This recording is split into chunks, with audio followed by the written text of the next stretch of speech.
The town of Broken Creek squatted in the Arizona desert like a collection of weathered bones, its wooden buildings bleached gray by relentless sun and carved hollow by winds that carried more dust than hope.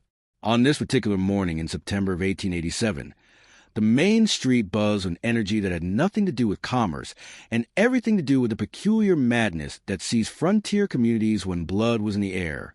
Jacob Thornfield guided his horse through the growing crowd, noting the way conversations stopped when people saw him coming, the way eyes followed his passage with the uncomfortable mixture of respect and wariness that attached itself to men who had buried their hearts along with their wives. At 42, Jacob carried grief like a second skin, visible to anyone who looked closely, but wore with the quiet dignity of someone who had learned that pain's share became pain doubled. The crowd had gathered around the old cottonwood that stood in the town square, its massive trunk scarred by decades of frontier justice. From its largest branch hung a rope that swayed gently in the morning breeze, and beneath it stood a girl who couldn't have been more than 16. Apache, by the look of her, high cheekbones and dark hair braided with strips of leather, wearing a simple cotton dress that had seen better days but was clean and carefully mended. Found her with the stolen goods right in her hands. Pete Morrison was saying, his voice carrying the authority of a man who owned the largest general store in 3 counties. Poor Mrs. Whitman's jewelry, taken right from her home after that savage killed her for it. Jacob dismounted slowly, his weather hands moving with the deliberate care of someone who had learned that hasty actions in volatile situations could lead to regrets that lasted lifetimes. He'd known Sarah Whitman, a widow herself, living alone on the edge of town, getting by on the small pension her late husband's military service provided. Her death had shaken the community, not just because murder was relatively rare in Broken Creek, but because it reminded everyone how vulnerable they all were in this harsh land where civilization was still more aspiration than reality. Evidence seems mighty convenient, Jacob said quietly, his voice cutting to the crowd's murmur like a blade through wheat.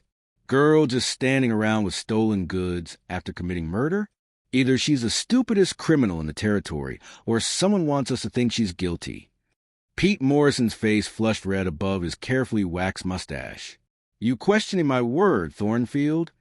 I'm questioning the rush to judgment, Jacob replied evenly. Sarah Whitman deserves real justice, not just the satisfaction of hanging the first convenient suspect. The girl. Jacob could see now that she was indeed very young. Probably no older than his own daughter would have been if fever hadn't taken her 3 years ago. Stood with a kind of resigned dignity that suggested she understood exactly what was happening but had given up hope of changing it. Her dark eyes moved between the faces in the crowd, cataloging hatred and fear and the peculiar excitement that some people found in the prospect of violence sanctioned by communal outrage. Real justice? Laughed Tom Bradley, the blacksmith whose powerful arms and perpetual scowl made him a natural leader in situations that call for force rather than thought. Real justice is what's hanging right there above her head. Indian killed a white woman. Indian pays the price. Simple as that. Simple, Jacob agreed, stepping closer to the girl, noting how she didn't flinch or cower but met his gaze with steady composure. But not necessarily true. Sheriff Connors pushed through the crowd then, his face showing the strain of a man caught between his duty to maintain order and his awareness that order sometimes meant sanctioning injustice to prevent larger violence. Jacob, he said, relief evident in his voice. Glad you're here. Maybe you can help these folks see reason. Reason? Morrison spat. The only reason we need is right there in her guilty face. Look at her. Doesn't even deny it. No, she's caught. Jacob studied the girl's expression, seeing not guilt but something else entirely, a kind of weary acceptance that spoke of someone who had learned not to expect justice from a world that had already decided her worth. Have you asked her if she did it? Jacob asked. Asked her? Bradley's laugh was harsh as breaking glass. What's the point? They all lie anyway. Then you won't mind if I try, Jacob said, turning to face the girl directly. Did you kill Sarah Whitman? The girl's eyes widened slightly, as if she hadn't expected anyone to address her as a human being capable of speech rather than just an object upon which to vent collective rage. When she spoke, her English was clear and carefully pronounced, with only the faintest accent to mark it as a second language. I did not kill the white woman, she said, her voice steady despite the circumstances. I found her already dead when I came to trade for medicine. The jewelry was scattered on the ground. I was gathering it when the men arrived. There you have it, Morrison declared triumphantly. Admits she was there, admits she had the jewelry. Case closed. But Jacob heard something else in her words, a ring of truth that came from someone with nothing left to lose by lying. What kind of medicine? He asked. For my grandmother. She has the coughing sickness. Mrs. Whitman sometimes traded medicine for beadwork. The girl's composure cracked slightly. My grandmother will die without it. Jacob felt something cold settle in his stomach as pieces began fitting together in patterns that had nothing to do with the convenient narrative the crowd had constructed. A young girl desperate to save her grandmother's life, arriving to find a woman already dead, gathering scattered jewelry perhaps in hope of trade value. It painted a very different picture than the one the mob wanted to see. Don't matter why she was there, Bradley said, noting the way some faces in the crowd were beginning to show uncertainty. Dead white woman, Indian with her belongings. That's all the evidence any reasonable person needs. Jacob looked around to faces surrounding them. Neighbors he'd known for years. People who'd shared his grief when he buried Sarah and little Mary. People who should have been capable of recognizing the difference between justice and vengeance. But he saw only the peculiar blindness that came when fear and prejudice aligned with the opportunity for sanctioned violence. Maybe, Jacob said quietly, his hand moving instinctively toward the gun at his hip, reasonable people will want to be sure they were hanging the right person. The crowd's murmur grew uglier, more insistent. Time was running out, and Jacob realized with crystalline clarity that he was about to make a choice that would define the rest of his life, however long that might be. Jacob stepped forward, placing himself between the girl and the rope that swayed like a pendulum marking the final moments of her life. The crowd fell silent, recognizing in his movement the kind of deliberate action that preceded either salvation or catastrophe. In the sudden quiet, the only sounds were the whisper of wind through the cottonwood's leaves and the distant cry of a hawk circling high above the desert. Move aside, Jacob, Sheriff Connor said quietly, his voice heavy with the weight of a man who understood the politics of survival in a frontier town. Don't make this harder than it has to be. Hard. Jacob's voice carried across the square with the kind of flat authority that came from years of making life-and-death decisions in cattle country. What's hard about making sure we hang the right person for Sarah Whitman's murder? Pete Morrison pushed forward, his face red with frustration and something approaching panic. Damn it, Thornfield, you've got no right to interfere with justice. That Indian killed a white woman, and she's going to pay for it. Show me the proof, Jacob said simply. Real proof. Not just the fact that she was there. She had the jewelry. Morrison's voice cracked like a whip, scattered on the ground, by her own account. Could have been dropped by whoever really killed Sarah. Jacob's eyes swept the crowd, noting how certain faces had grown pale, how some men were suddenly very interested in studying their boots. Seems to me like someone wanted those goods found with her. Tom Bradley stepped forward, his massive hands clenched into fists that could have felled an ox. You calling someone in this crowd a liar, Cowboy? I'm saying that murdering an innocent girl won't bring Sarah back. It won't catch a real killer. Jacob's hand rested casually near his gun belt, a gesture so natural it seemed unconscious, but carried unmistakable meaning. And I'm saying that anyone who wants to put that rope around her neck is going to have to go through me first. The girl behind him spoke for the first time since her brief denial, her voice soft but carrying clearly in the tense air. You do not need to die for me, white man. I am not afraid. Jacob didn't turn around, didn't take his eyes off the crowd that had transformed from neighbors into something far more dangerous. Maybe not, he said quietly, but I'd be afraid to live with myself if I let this happen without trying to stop it. Jacob, Sheriff Connors tried again, desperation creeping into his voice. These folks are worked up. If you keep pushing, someone's going to get hurt. Someone's already going to get hurt if we don't stop this madness, Jacob replied. Question is whether it's going to be an innocent girl or the people trying to murder her. The standoff stretched like a taut wire, 40-odd people facing one man, and a condemned girl beneath the hanging tree. Jacob could feel sweat beating on his forehead despite the morning chill, could hear his own heartbeat thundering in his ears. He'd faced down rustlers and claim jumpers, had stared death in the eye more times than he cared to count, but he'd never felt odds quite this long or stakes quite this high. "This is your last warning, Thornfield," Bradley growled, taking another step forward.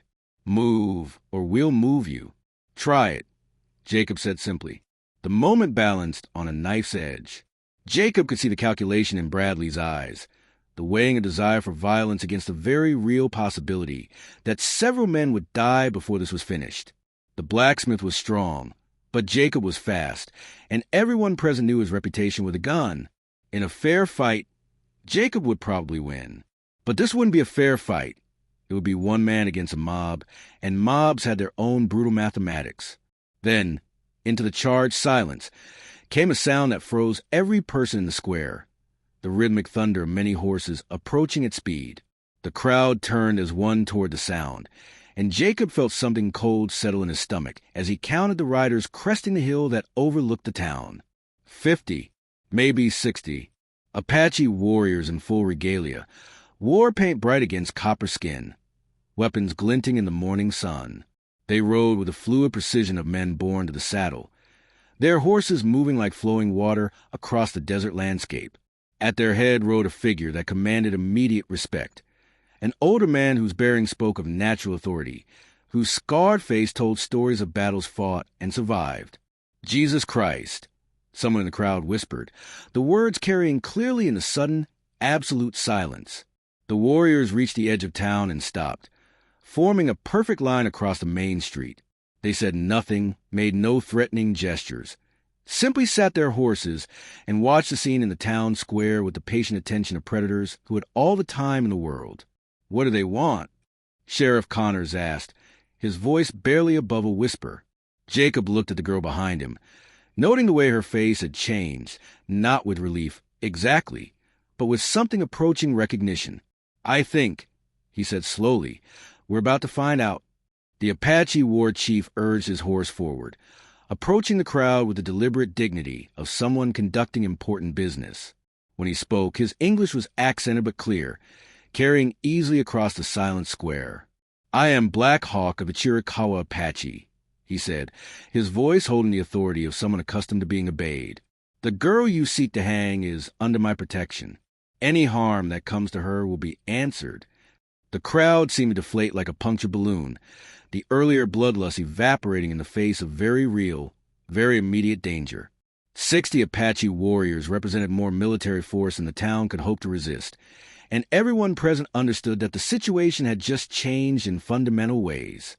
"She's a murderer," Morrison said weakly, but his earlier conviction had fled along with his courage. Black Hawk's gaze fixed on the merchant with the intensity of a hawk studying a rabbit. "The girl is many things," he said quietly. "Murderer is not one of them." Black Hawk dismounted with fluid grace, his movements carrying the authority of someone accustomed to command. The eagle feathers in his hair caught the morning light as he walked toward the crowd, which parted before him like water before the prow of a ship. Jacob felt the girl move closer behind him, seeking the protection of his larger frame, but her fear was tempered by something else, recognition, perhaps even hope. "Speaks with thunder," Black Hawk said, addressing the girl in Apache, his voice carrying tones of both relief and reproach. "The girl speaks with thunder," replied in rapid Apache, her words tumbling over each other with the urgency of someone who had much to explain and little time to do it. Jacob couldn't understand the language, but he could hear the emotion in her voice, the desperate need to be believed and understood.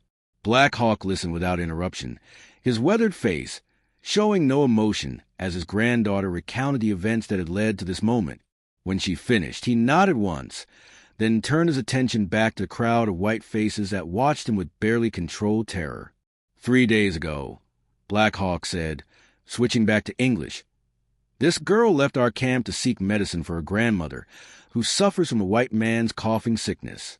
She had permission to trade with the white woman who lived alone, who had shown kindness to our people in the past." Sheriff Connor stepped forward, his badge glinting in the sunlight like a talisman he hoped might provide protection. "That doesn't prove she didn't kill Mrs. Whitman, does it not?" Black Hawk's voice carried a note of dangerous amusement. "Tell me, Sheriff, How does a girl of 16 summers, alone and on foot, overpower a grown woman in her own home, steal her belongings, and then remain in the area to be caught with the evidence? The logic was undeniable, and Jacob could see it working on the faces around him. What had seemed like clear guilt minutes earlier now looked increasingly like convenient circumstance, the kind of coincidence that benefited someone else's agenda. Moreover, Black Hawk continued, his voice gaining strength, my granddaughter was not alone when she found the white woman's body. Another saw her arrive, saw her discover the death, saw her attempt to gather the scattered jewelry in hopes of trading it for the medicine her grandmother needed. Who? Jacob asked, speaking for first time since the Apache leader had arrived. Who else was there? Black Hawk's eyes fixed on Jacob with approval, recognizing someone who asked the right questions, someone who feared discovery more than death, someone who had already taken what he came for and hoped to use my granddaughter's presence to cover his tracks. The war chief reached into his jacket and withdrew a small object that glinted silver in the morning light. He held it up for the crowd to see, a pocket watch, expensive and engraved, the kind of timepiece that represented significant wealth in frontier territory. This belonged to the dead woman's husband, Black Hawk said. It was dropped by the real killer as he fled, thinking himself unobserved. But Apache eyes see much that white eyes miss. Jacob felt the pieces clicking together like the mechanism of a well-made rifle. You saw who really killed her. My warriors saw, Black Hawk confirmed. They followed at distance, ensuring the girl's safety as I had instructed. They witnessed the murder, witnessed the theft, witnessed the killer's attempt to implicate an innocent. The crowd began to murmur, uncertainty replacing the earlier bloodlust. If Black Hawk was telling the truth, and the presence of 60 armed warriors suggested he had no need for deception, then they had nearly hanged an innocent girl while letting the real murderer walk free. Lies, Pete Morrison said, but his voice lacked conviction. Indian lies to protect Indian. That's all this is. Black Hawk turned his full attention to the merchant, and something in his expression made Morrison take an involuntary step backward. Would you like to know what my warriors saw? White merchant. Would you like me to describe the man who entered the widow's house through the back door while she prepared her evening meal? Morrison's face had gone pale as parchment, but he shook his head defiantly. I don't have to listen to this savage's. A tall man, Black Hawk continued relentlessly, with a carefully waxed mustache and clothes that spoke of prosperity. A man who knew the widow kept her late husband's army pension in a strong box beneath her bed. A man who had visited her store many times, who knew her habits, who understood that she lived alone and vulnerable. The crowd's attention had shifted entirely to Morrison now, noting his growing pallor, the way his hand shook as he clutched his hat brim. Jacob felt a cold certainty settle in his stomach as he recognized the truth that had been hiding in plain sight. Furthermore, Black Hawk said, his voice carrying the authority of absolute knowledge, this same man attempted to arrange for the girl's discovery, sending word to certain townspeople about suspicious activity near the widow's home. He sought to ensure that she would be found to the evidence, that justice would be swift and final before questions could be asked. Sheriff Connors found his voice at last. Pete? Pete, is this true? Morrison's denial died on his lips as he looked around the square and saw not support, but growing suspicion in every face. The crowd that had been ready to hang an innocent girl minutes earlier was now viewing him with the same deadly focus they had directed at Speaks with Thunder. I don't know what they're talking about, Morrison stammered. These are lies, fabrications meant to protect one of their own. But his protests carried no conviction, and when Black Hawk gestured toward one of his warriors, who began recounting in precise detail Morrison's movements on the night of the murder, the merchant's guilt became undeniable. Jacob watched Morrison's face crumble as the walls of deception collapsed around him, saw the moment when a man realized that his carefully constructed plan had not just failed, but had turned him into the very thing he had tried to make Speaks with Thunder appear to be, a murder facing frontier justice with nowhere to run. The Apache warrior's testimony was delivered in careful English, each word chosen with the precision of someone who understood that lives hung in the balance of accurate translation. He described Morrison's approach to the Whitman house under covered darkness, his forced entry through the rear door, the brief struggle that ended with Sarah Whitman's death, and the systematic looting that followed. He took the army pension, the warrior continued, his voice carrying no emotion despite the gravity of his words. Gold coins hidden beneath the floorboards, papers that showed the woman's debts, jewelry that belonged to her mother. When he heard my chief's granddaughter approaching, he scattered some items and fled, believing the girl would be blamed for his crimes. Morrison's denials grew weaker with each detail, his face cycling through shades of gray and green as the weight of exposure settled around him like chains.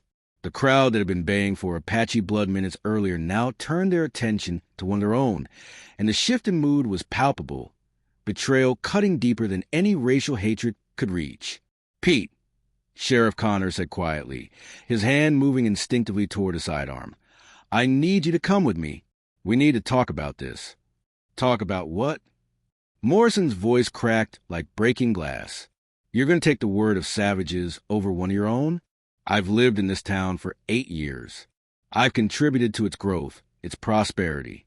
These people are trying to protect a murderer by blaming an innocent man." But his protests rang hollow in the face of the mounting evidence. Black Hawk gestured again, and another warrior stepped forward, this one carrying a leather satchel he opened to reveal its contents. Gold coins bearing the distinctive marks of military pay, official documents with Sarah Whitman's name, and pieces of jewelry that several townspeople recognized as belonging to the dead woman. "Found hidden in a cache near the merchant store," Black Hawk explained. "My warriors watched him bury these items in the night after the killing, planning to retrieve them once suspicion had passed and the girl was dead." Jacob felt a cold rage building in his chest as he understood the full scope of Morrison's plan. The man hadn't just committed murder. He had orchestrated an elaborate deception designed to see an innocent girl hanged for his crimes, counting on racial prejudice to blind the town to the truth. "Why?" Jacob asked, stepping closer to Morrison, his hand resting on his gun butt. "Why kill her? Sarah never hurt anyone." Morrison's composure finally cracked completely, years of hidden resentment and greed spilling out like poison from a lance wound. "You think it's easy, watching everyone else prosper while you scrape by? That woman had more money than she knew what to do with, living alone in that house while people like me worked themselves to death just to keep their stores open." "So you killed her for it?" Jacob said flatly. "I didn't mean to kill her." Morrison's voice rose to a shriek. "She wasn't supposed to be there. I thought she was visiting her sister in Tucson, like she always did. When she surprised me, it just happened." The confession hung in the air like smoke, undeniable and damning. Sheriff Connor stepped forward, his face grim with the realization that he had nearly presided over a grotesque miscarriage of justice. "Pete Morrison," Connor said formally, "you're under arrest for the murder of Sarah Whitman." But Morrison wasn't finished. Cornered and desperate, he made one final attempt to shift blame back to its intended target. "Even if I did it," he snarled, spittle flying from his lips, "what makes any of you think these savages won't use this as an excuse to raid the town? They got 60 warriors here. You think they came just to save one girl?" Black Hawk's expression didn't change, but something cold and dangerous flickered in his dark eyes. "We came," he said quietly, "to prevent the murder of an innocent. But since you raised the question of raids and violence..." The war chief turned to address his warriors in rapid Apache, and Jacob felt his blood chill as he recognized the cadence of battle orders being given.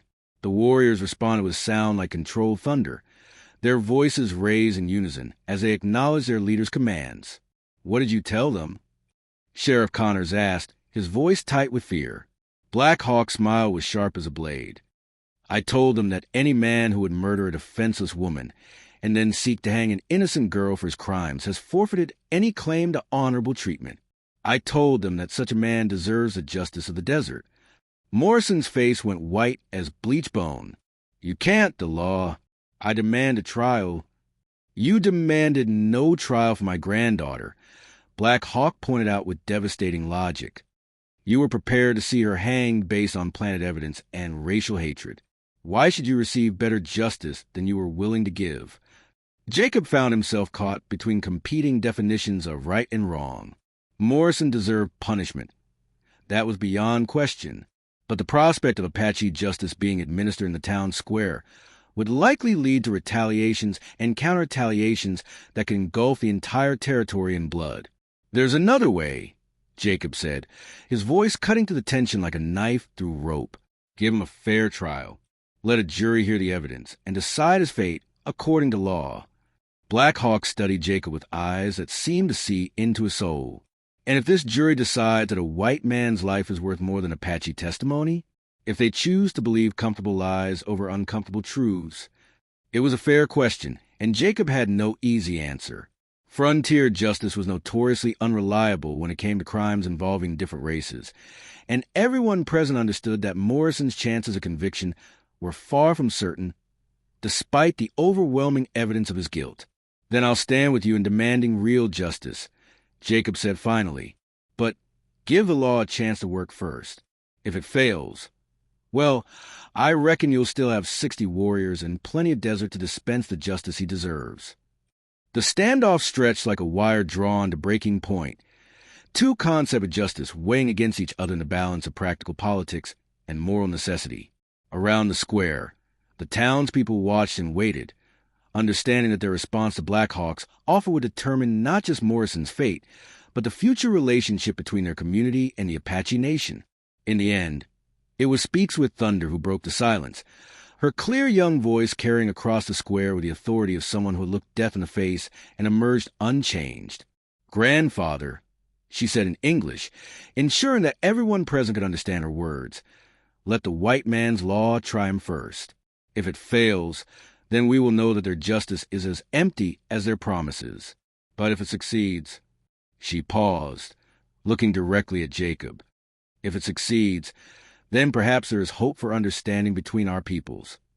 The trial of Pete Morrison became the most significant event in Broken Creek's brief history, drawing spectators from across the territory, who came to witness what many saw as a test case for frontier justice. The small courthouse, built to handle disputes over water rights and cattle rustling, overflowed with an unlikely mixture of townspeople, ranchers, Apache observers, and journalists from as far away as San Francisco who had caught wind of the story. Judge Harrison Wells, a man whose reputation for fairness had survived 20 years on the territorial bench, presided over proceedings with the gravity of someone who understood that the verdict would resonate far beyond the confines of his courtroom. The evidence against Morrison was overwhelming. Apache testimony corroborated by physical proof, a confession extracted in the heat of exposure, and a motive that painted a clear picture of premeditated murder motivated by greed. But as Jacob had feared, Morrison's defense attorney, a slick-talking lawyer imported from Phoenix, focused not on the evidence but on the source of that evidence. He painted the Apache witnesses as unreliable savages whose testimony shouldn't be trusted, suggested that Morrison's confession had been coerced under threat of violence, and appealed to the racial prejudices that ran deep in frontier communities.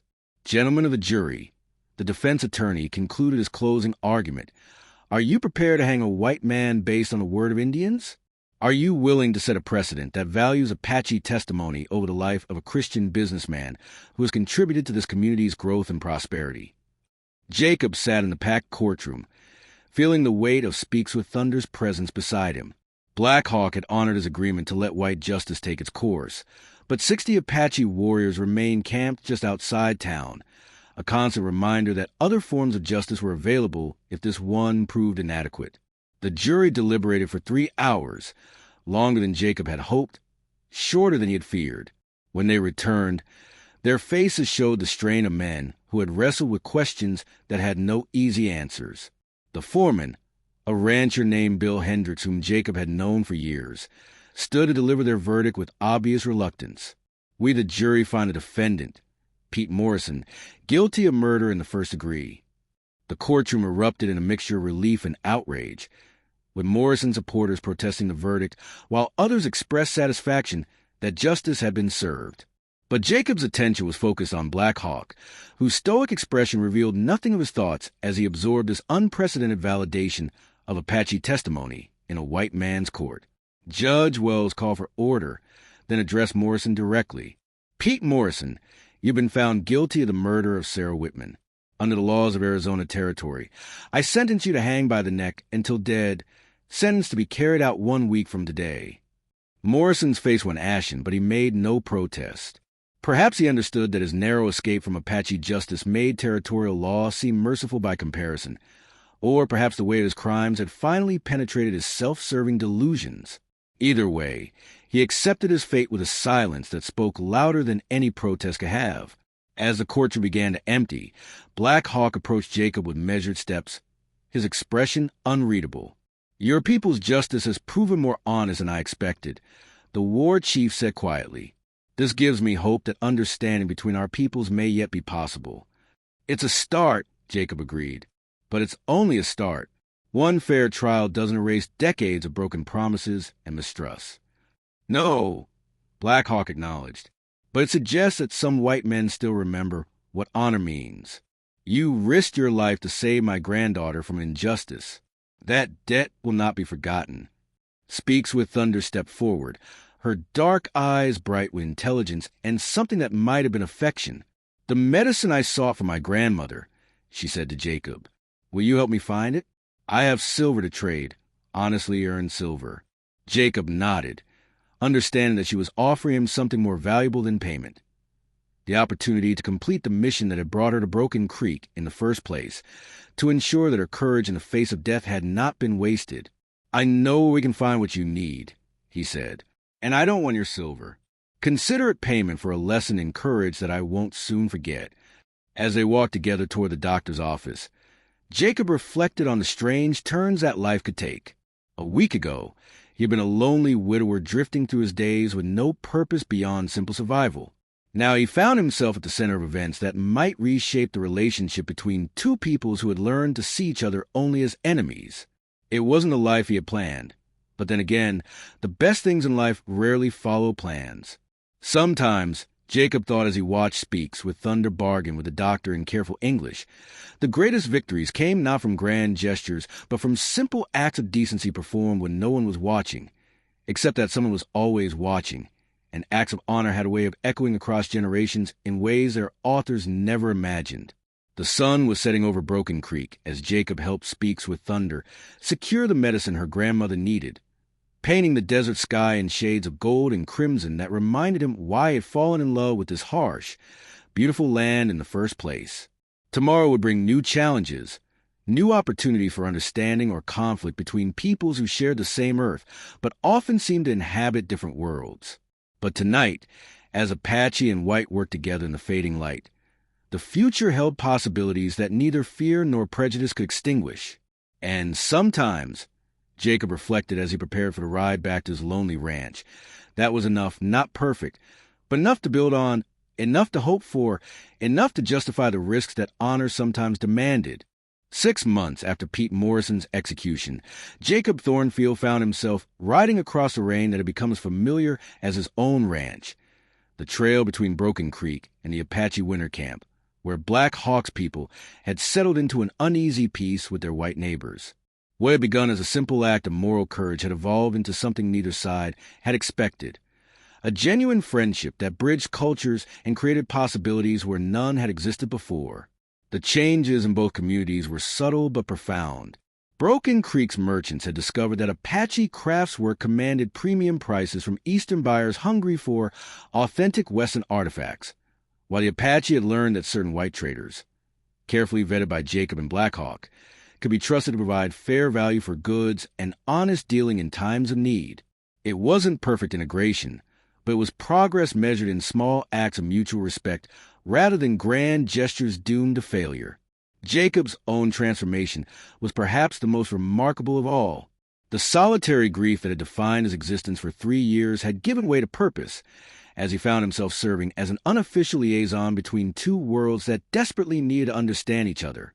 His fluency in Apache had improved dramatically through weekly visits to Black Hawk's camp, and more importantly, he had learned to read the subtle communications that occurred beneath the surface of formal diplomacy. On this particular morning, he carried news that would test the fragile understanding they had built.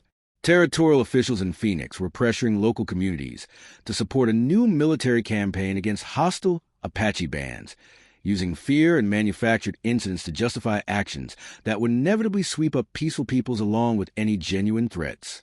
Jacob had seen the reports, had recognized a familiar pattern of escalation that preceded the kind of violence that left communities on both sides scarred for generations. He found Black Hawk waiting for him at their usual meeting place, a grove of cottonwoods beside a spring that provided neutral ground for discussions too sensitive for either camp. The war chief's weathered face showed no surprise at Jacob's arrival. Somehow, the Apache always seemed to know things before they were officially announced, as if the desert itself carried intelligence faster than any horse. "You bring troubling news," Black Hawk observed, not as a question but as a statement of fact. "I do," Jacob confirmed, dismounting and settling into the shade beside the older man. "The territorial governor is planning something he calls a pacification campaign. Claims there have been raids, stolen cattle, threats against settlers. And have there been?" Black Hawk asked, though his tone suggested he already knew the answer. "Nothing that can't be traced to white bandits wearing Apache clothing, or explained by ordinary disputes over water and grazing rights," Jacob replied. "But the governor needs an enemy to justify increased military funding from Washington. Your people make convenient targets." Black Hawk nodded slowly, unsurprised by the revelation but clearly weighing its implications. "How long do we have?" 6 weeks, maybe 2 months before troops start moving. They'll hit the reservation first. Easier targets. People who can't fight back effectively. Then they'll use any resistance as justification for wider action." The two men sat in silence for a while, watching the spring water bubble up from hidden depths and flow away across sand that had witnessed countless similar conversations between peoples trying to find ways to coexist in a world that seemed determined to force them into conflict. "There's another way," Black Hawk said finally. "A path that avoids the bloodshed they seek to provoke." "I'm listening." "My people could disappear," Black Hawk explained. "Not flee, not hide, but simply step aside from the places where conflict is expected. Move deeper into the desert, to places where soldiers cannot follow, where we can wait for the storm pass." Jacob considered this, understanding both the wisdom and the cost of such a strategy. That would mean abandoning everything you've built here, the relationships with traders, the seasonal camps, the agreements we've worked so hard to establish. "Better to abandon buildings than to abandon lives," Black Hawk replied pragmatically. "We have survived worse disappearances. But this time we would not disappear alone." "What do you mean?" Black Hawk turned to face Jacob directly, his dark eyes holding depths of meaning that took a moment to penetrate. "You could come with us. You and others like you, whites who have learned to see us as human beings rather than obstacles to be removed. Together, we could build something new in the deep desert, a community that belongs to neither the white world nor the Apache world, but to both." The offer hung in the air between them like heat shimmer, impossible and tempting in equal measure. Jacob understood what Black Hawk was proposing, not just escape from immediate danger, but the creation of something unprecedented in the American West. A truly integrated community where cultural differences were seen as strengths rather than sources of conflict. "It's a beautiful dream," Jacob said slowly. "But dreams have a way of turning into nightmares when the outside world decides they're too dangerous to tolerate." "Perhaps," Black Hawk acknowledged, "but some dreams are worth the risk. And some friendships are strong enough to survive the testing that such dreams require." Jacob looked around the grove where they had met so many times, where two very different men had learned to trust each other despite everything their respective cultures had taught them about the impossibility of such trust. He thought about his empty ranch, his solitary existence, the life he had been living since Sarah and Mary died, a life that had been more survival than living, more endurance than joy. "If I were to consider such a thing," Jacob said carefully, "what would you need from me?" "What you have already given freely," Black Hawk replied. "Honesty, courage, and the willingness to stand between innocence and injustice, regardless of the cost." As they talked through the afternoon, planning for possibilities that neither could fully imagine, Jacob felt something stirring in his chest that he hadn't experienced in years. Hope, not the passive hope of someone waiting for better times, but the active hope of someone preparing to help create them.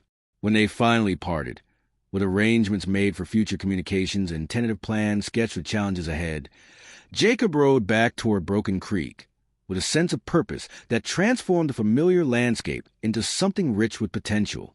The desert that had once seemed like a prison of solitude now looked like a canvas waiting for new stories to be written across its vastness.